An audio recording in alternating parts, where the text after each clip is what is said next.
नमस्कार। आज के इस दिलचस्प विश्लेषण में हम बात करेंगे एक ऐसे असाधारण ऐतिहासिक व्यक्तित्व की जिनका जीवन करुणा और शक्ति का एकदम सटीक उदाहरण है। गुरु हर राय जी।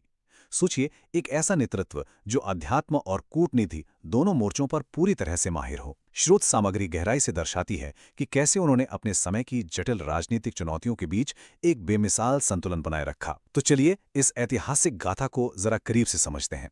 तो आज हम किन किन पहलुओं पर बात करने वाले हैं। हम शुरुआत करेंगे उनके सप्तम नानक बनने के सफर से। फिर देखेंगे कैसे वो एक योद्धा और शांतिदूत दोनों की भूमिका में खरे उतरे। इसके बाद आयुर्वेद और दारा शिकोह के उस मशहूर प्रसंग पर आएंगे। सिख पंथ में उनके जमीनी सुधारों को समझेंगे, उसूलों पर उनकी अडिग निष्ठा की बात करेंगे और आखिर में उनकी विरासत और उत्तराधिकार को जानेंगे। चलिए सबसे पहले बात करते हैं उनके शुरुआती सफर और सप्तम नानक के रूप में उनके उदय की। अगर हम उनके जीवन की टाइमलाइन पर नजर डालें तो चीजें बहुत तेजी से आगे बढ़ती दिखती हैं।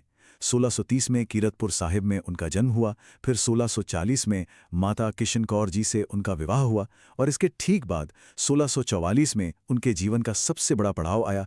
महज 14 साल की छोटी सी उम्र में अपने दादा गुरु हरगोबिंद साहिब जी के बाद उन्हें 7वें गुरु यानी सप्तम नानक की उपाधि सौंप दी गई। जरा सोचिए, इतनी कम उम्र में इतनी विशाल आध्यात्मिक जिम्मेदारी मिलना वाकई कमाल की बात है।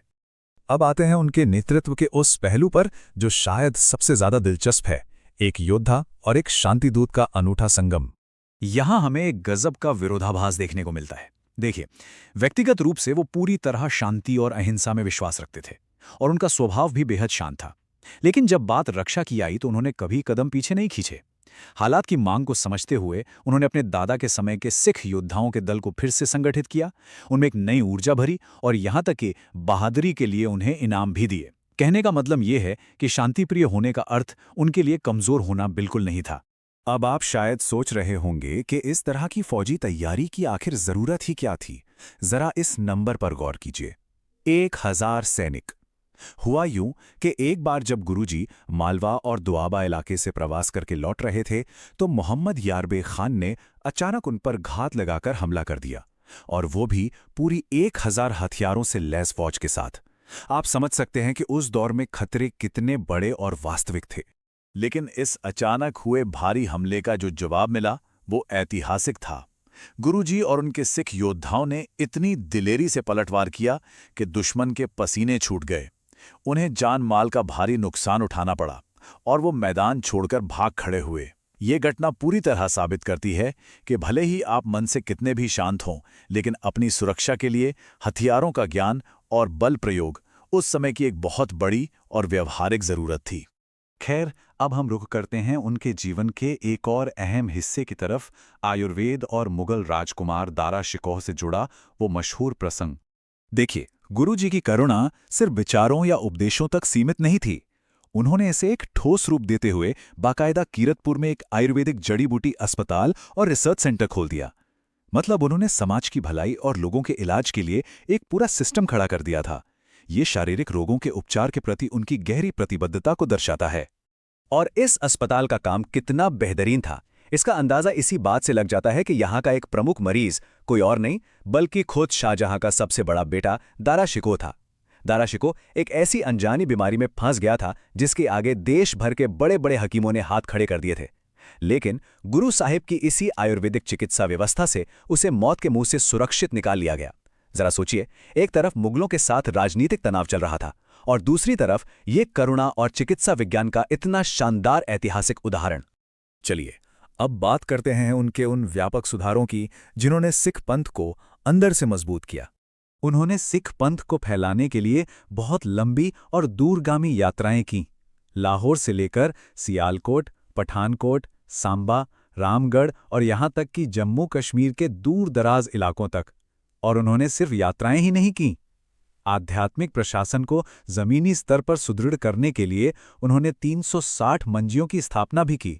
ये एक बहुत बड़ा और प्रभावशाली संगठनात्मक कदम था। अब जहां विस्तार होता है वहां चुनौतियां भी आने लगती हैं, है ना?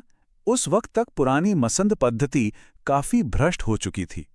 धीरमल और मिन्हास जैसे लोग पंथ के काम में रुकावटें डाल रहे थे। तो गुरुजी ने क्या किया? उन्होंने व्यवस्था को पूरी तरह से शुद्ध करने का रणनीतिक निर्णय लिया। उन्होंने भ्रष्ट लोगों को हटाकर सुथरेशा, साईबा और भगत भगवान जैसे अत्यंत आध्यात्मिक और साफ सुथरी छवि वाले लोगों को मंजियों का प्रमुख बना दिया। अब हम जिस पड़ाव पर आ रहे हैं वो इस ऐतिहासिक वृत्तांत का सबसे कड़ा और सिद्धांतों से भरा हिस्सा है।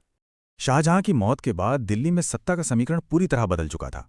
नया शासक था औरंगजेब, जिसका गैर मुस्लिमों के प्रति रवैया काफी सख्त था। और आपको याद है वो दारा शिकोह वाली बात? सत्ता संघर्ष के उस दौर में औरंगजेब ने उसी पुरानी मेडिकल हेल्प को एक बेबुनियाद राजनीतिक बहाना बना लिया। उसने गुरु साहब पर कुछ आरोप मढ़े और सीधे दिल्ली दरबार में पेश होने का फरमान सुना दिया।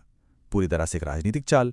लेकिन इस राजनीतिक दबाव के बावजूद गुरु साहिब खुद दिल्ली नहीं गए। उन्होंने अपने बेटे रामराय जी को वहां की गलतफहमियां दूर करने के लिए भेजा। पर दिल्ली में जो हुआ वो बहुत निंदनीय था। मुगल दरबार को खुश करने के दबाव में आकर रामराय जी ने गुरबाणी का गलत अर्थ पेश कर दिया, जो कि गुरु मर्यादा के सख्त खिलाफ था।